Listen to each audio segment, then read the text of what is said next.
Hello dear students, welcome to BPS commerce guide. আরও একটা video share করছি তোমাদের সঙ্গে, ইনকাম ফ্রম আদার সোর্সেস। এটা ক্যালকাটা ইউনিভার্সিটির বিকম 2022 সালের একটা প্রশ্ন।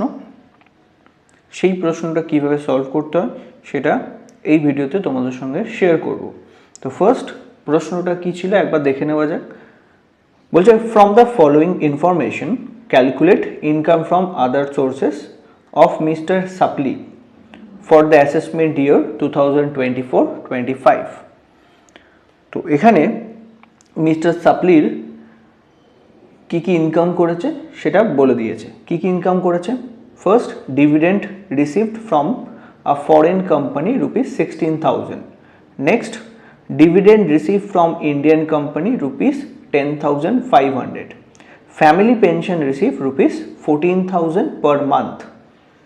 Next, rent received from subletting of house ₹35,000. Rent payable by Mr. Supply for the above house ₹20,000. Other expenses incurred in connection with the house ₹7,500. তো এখানে ইনকাম ফ্রম সাবলেটিং আছে, family pension রয়েছে and dividend from Indian company and foreign company রয়েছে। তো যেটা dividend রয়েছে foreign company আর Indian company both আর fully taxable. তো সবার প্রথম সেইগুলো আমরা এখানে এন্ট্রি করে নেব।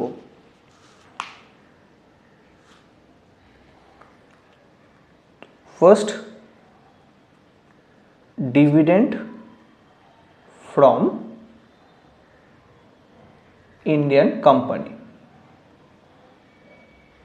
তো ডিভিডেন্ড ফ্রম ইন্ডিয়ান কোম্পানি যে অ্যামাউন্টটা হয়েছে সেটা হচ্ছে 16,000, ফুললি ট্যাক্সেবল।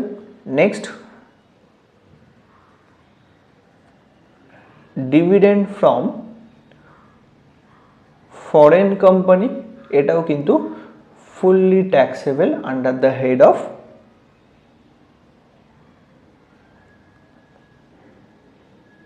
তো এখানে একটু ভুল হয়ে গেছে, সেটা হচ্ছে ডিভিডেন্ড ফ্রম ফরেন কোম্পানি ছিল 16,000। তো ডিভিডেন্ড ফ্রম ফরেন কোম্পানি এটা হবে আমাদের 16,000।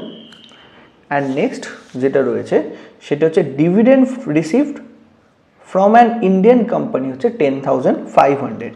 তো এখানে আমরা ডিভিডেন্ড ফ্রম ইন্ডিয়ান কোম্পানি যেটা লিখেছি এটা হয়ে যাবে 10,500। এটা অ্যামাউন্টটা হবে আমাদের 10,500। এটা একটু ভুল হয়ে গেছিলো। তো নেক্সট আমাদের যেটা রয়েছে সেটা রয়েছে ফ্যামিলি পেনশন। এখানে মান্থলি ফ্যামিলি পেনশন বলে দিয়েছে। এটা আমরা লাস্ট ভিডিওতে যেভাবে ফ্যামিলি পেনশন সলভ করেছিলাম এটার ক্যালকুলেশনও সেম হবে। সবার ফার্স্ট আমরা যেটা করব সেটা হচ্ছে লিখে নিচ্ছি ফ্যামিলি পেনশন। এখানে ফ্যামিলি পেনশন যেটা পাচ্ছে সেটা হচ্ছে মান্থলি বেসিসে 14,000 রিসিভ করছে। এটা আমরা অ্যানুয়ালি কনভার্ট করে নেবো ইন্টু 12 করে। তো 14,000 ইন্টু 12 করে নেবো। 14,000 ইন্টু 12 করে আসছে 1,68,000। এখানে যে অ্যামাউন্টটা আসছে সেটা হচ্ছে 1,68,000। তো এই অ্যামাউন্টটা আমরা কি করব, ইনার কলামে বসিয়ে নেব। আমরা জানি এর থেকে কি হয়, আন্ডার সেকশন 57 2A তে আমরা কি পাবো না একটা ডিডাকশন পেয়ে যাব। ফার্স্ট লিখে নিচ্ছি ডিডাকশন আন্ডার সেকশন 57 2A। তো কি কি অপশন দেওয়া হয়েছে না, ফার্স্ট অপশন দেওয়া হয়েছে 1/3 of such pension, 1/3 of such pension। তো এখানে পেনশনটা পাচ্ছে 1,68,000, এই অ্যামাউন্টের 1/3। তো 1,68,000 এর আমাকে 1/3 ক্যালকুলেট করতে, দ্যাট মিনস ডিভাইডেড বাই 3 করলে 56,000। তো 56,000।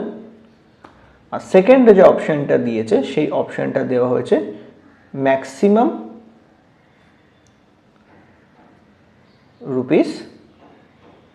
₹15,000।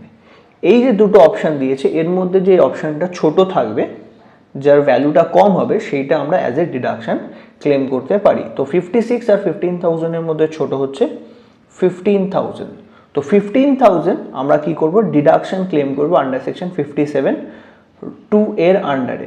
তো এটা মাইনাস করে দেবো, 1,68,000 মাইনাস 15,000 করে আসছে 1,53,000। এই অ্যামাউন্টটা কিন্তু taxable under the head of other sources.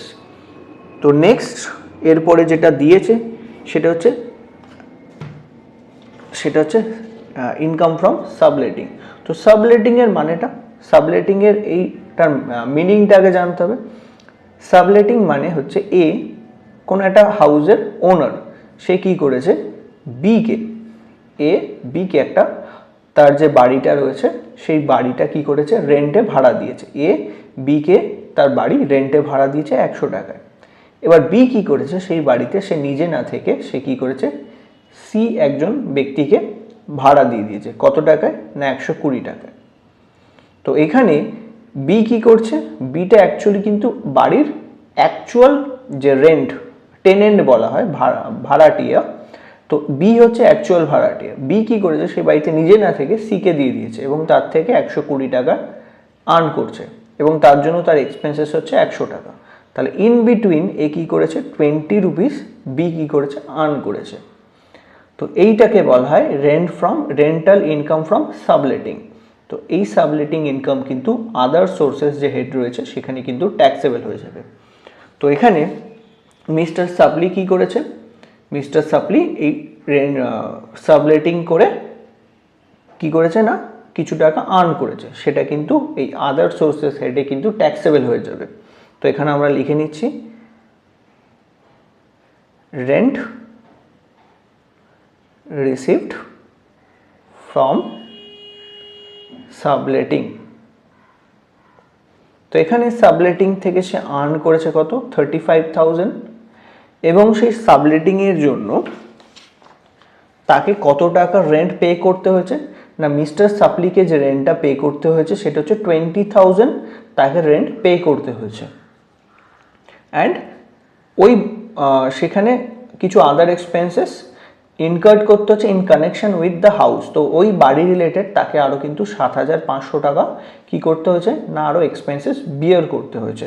তাহলে এই যে ইনকামটা করেছে সেই ইনকামের থেকে ফার্স্ট সে যে রেন্টটা পে করেছে সেই রেন্টটা বাদ দেওয়া, এক্সপেন্সেসটাকে বাদ দেবে। অ্যান্ড ওই বাড়ি রিলেটেড যদি কোনো এক্সপেন্সেস করে থাকে সেটাও বাদ যাবে। তাহলে ওই বাড়ি রিলেটেড সে এক্সপেন্সেস করেছে 7,500 টাকা, তাহলে এই 7,500 কিন্তু বাদ চলে যাবে। তো এখানে ফার্স্ট 20,000 সে রেন্ট পে করেছে অ্যাকচুয়াল ওনারকে, অ্যান্ড সেই বাড়িটা ঠিকঠাক রাখার জন্য 7,500 টাকা আরও এক্সপেন্সেস বিয়ার করেছে। তো এটা বাদ দিয়ে বাকি অ্যামাউন্টটা ট্যাক্সেবল হবে 35,000 মাইনাস 20,000 মাইনাস 7,500 করে যে অ্যামাউন্টটা আসছে সেটা হচ্ছে 7,500 টাকা। তো অ্যাকচুয়ালি সে আর্ন করেছে 7,500 টাকা। এবার আমরা কি করব, টোটাল করে দেবো, দিয়ে ইনকাম ফ্রম আদার সোর্সেসটা বেরিয়ে যাবে। তো 10,500 প্লাস 16,000 প্লাস 1,53,000 প্লাস 7,500, তো টোটাল আসছে 1,87,000। এটা হচ্ছে ইনকাম ফ্রম আদার সোর্সেস। তো মিস্টার সাপ্লির ইনকাম ফ্রম আদার সোর্সেস কত না 1,87,500। এইটা হচ্ছে 2022 সালের ইনকাম ফ্রম আদার সোর্সেসের যে প্রবলেমটা ছিল তার সলিউশন। খুব ইজি সামস থাকে, এই ইজি সামসগুলো কিন্তু তোমরা এক্সাম হলে ইজিলি কমপ্লিট করে আসতে পারো। তো এই চ্যাপ্টার থেকে কিন্তু মাস্ট তোমরা এই প্রবলেমগুলোকে সলভ করে যাবে।